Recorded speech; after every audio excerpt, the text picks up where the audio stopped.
Darío. Yo los escucho perfectamente. Al Ya. que no pude escuchar bien fue a Mauro, lamentablemente le mando un abrazo. Vale, vale. Darío, si vamos con esa pregunta, sé que tú tienes un libro, tu último libro que habla sobre la educación corporativa, Sí, en la era corporativa, y donde sí, tratas un poco este tema, la segunda pregunta, ¿no? ¿En qué políticas claves tú reflejas en ese libro esa inmersión del neoliberalismo en la escuela? Por sí. 10 Antes minutos. quería hacer la salvedad. ¿Se me está escuchando bien ahora? Sí, yo no sé si de pronto si hay interferencia en el sonido, pudieras en el momento que te diga apagar la cámara para poder que se escuche mejor. De pronto el video. A ver, ahí se me escucha mejor. Sí, yo creo que sí. Dale, Ahí apagué la cámara. dale. Bueno, en principio celebro que Renan haya empezado por donde había que empezar. En la Argentina hemos sufrido nuestra mayor dictadura genocida, eh, o nuestro gran segundo genocidio después del genocidio del siglo XIX, conocido con Campaña al Desierto, y fue el gran genocidio perpetrado por los argentinos contra nuestros propios pueblos originarios, que aún todavía este, se siguen combatiendo como si fueran el enemigo interno que había que volver a enarbolar, ¿no? Pero fue muy conveniente lo de Renan porque aquí en Argentina, justamente, en 1979, con esta impuesta de la dictadura de nuestro neoliberalismo vernáculo, que también fue a sangre y fuego, también fue adentro de las escuelas, en las universidades, a pesar de que esto ya venía de los años 60, la noche de los bastones largos, con la otra dictadura, la de Onganía, en fin, nuestros profesores, maestros desaparecidos, estudiantes, eh, todo esto hay que recordarlo, sobre todo, y en función de lo que estamos hablando, porque en el año 79, eh, justamente se hace el primer traspaso, el primer desguace de la desnacionalización del sistema. Si había algo importante consolidado en la Argentina, era el sistema nacionalizado de educación. Podíamos discutir, y eran las discusiones, sobre los valores burgueses que invadían nuestro sistema educativo. Pero después empieza el desmembramiento y Videla, justamente, el dictador Videla, es el que hace la transferencia en el 79, 1979, de las escuelas primarias a las provincias. Esto se va a completar durante los 90 con la presidencia de Carlos Menem y el afianzamiento de las políticas neoliberales en la Argentina. Estoy haciendo una síntesis muy apretada ahora. Pero para lo que nos convoca, algo ya dijo Renan y algo adelantó Mauro, en los 90 aparecen todas estas operaciones psicolingüísticas de aprender a aprender, conocimiento socialmente significativo, conocimiento socialmente productivo, y esto sí tuvo una entrada bastante suave, tranquila. Eh, digamos que las operaciones psicolingüísticas fueron prendiendo en parte de las transformaciones que se fueron produciendo en la población y fundamentalmente en la escuela. La escuela también se hace responsable de las crisis económicas. Se pone la responsabilidad en la educación en las crisis económicas del país. Con lo cual los docentes pasamos a ser responsables de lo que sucede en el país, de acuerdo con estos postulados. Eh, Empezó el desprestigio docente, los docentes no están capacitados, en voces de periodistas, en voces de funcionarios, y por supuesto en los documentos de los organismos internacionales como la OCDE, el Banco Mundial y la propia UNESCO.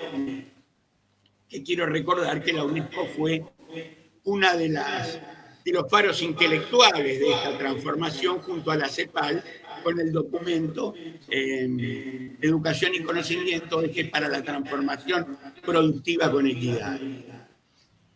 Y así las cosas, aparecen los conceptos de sociedad del conocimiento, el emprendedorismo, se crea una percepción, asociando un poco lo que decía Renan, una percepción de que el emprendedor es el nuevo héroe. Y esto se emparenta justamente con aquello del individualismo.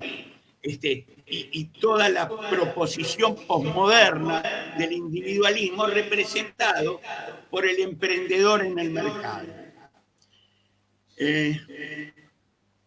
Sociedad de conocimiento, emprendedurismo, nuevas percepciones, va cambiando el paradigma epistemológico del saber, porque aparece la universidad bajo los designios del mundo corporativo, la escuela secundaria se pone como subsidiaria a las órdenes de las nuevas ONG, las nuevas fundaciones corporativas que aparecen en los 90, en los 2000, y las grandes corporaciones como nombró Mauro, como Pearson Education, Google for Education, que curiosamente en su blog, Google for Education dice en su presentación del blog, donde se impulsa la educación a distancia para América Latina, dice desaprendiendo para aprender. Cuestiones que Michael Eichel ya había adelantado en los años 60, ¿no? Que nuestros docentes estaban siendo formateados, estaban siendo metidos y cada vez más separados de la concepción de las propias enseñanzas, cada vez más lejos de la formación de los currículums, y que estaban siendo ya destinados a ser facilitadores de algo que no pensaban. En este punto aparecen grandes... 2 minutos, Darío, 2 minutos. Bien, en este punto aparecen los filántropos como Bill Gates, que curiosamente o no curiosamente arma una película que se llama, una documental, Esperando a Superman. No sé si la vieron. Creo que hay otra parecida que se llama De Panzazos, que es de México, y aquí La Educación Prohibida. En estas películas, semidocumentales, trabajando en la educación prohibida, con la ficción, se cuestiona lo público, se cuestiona la educación pública. Y se propone la educación privada como la posible salvación de la educación en el mundo. Sobre todo en Esperando a Superman. Bill Gates apuesta a la charterización absoluta de la educación en los Estados Unidos. Aquí en Argentina hay provincias como San Luis que han experimentado con las escuelas charter, donde son grupos, familias, ONG, que se ocupan de diligenciar, de administrar las escuelas públicas con los dineros públicos. Así que, para cerrar esta segunda parte, yo diría que tenemos que estar muy atentos a este proceso donde aparece un maridaje entre el gobierno escolar, la empresa y las fundaciones estatales. El caso de Misiones es muy particular. Estuve en noviembre del año pasado por la transformación que sufrió en su gobierno de la educación, donde el Ministerio de Educación es socio de la Fundación CIPEC y el Instituto Natura de la empresa que vendía cremas corporales y ahora está dedicado a las industrias EdTech. Y desde allí, desde donde de alguna manera se produce todo el desplazamiento de lo público hacia estos procesos de endoprivatización creciente. Gracias, compañero. A ti, Darío, sí, es importante ahí asumir el hecho de cómo el neoliberalismo implica también un ataque directo al rol del maestro, ¿no?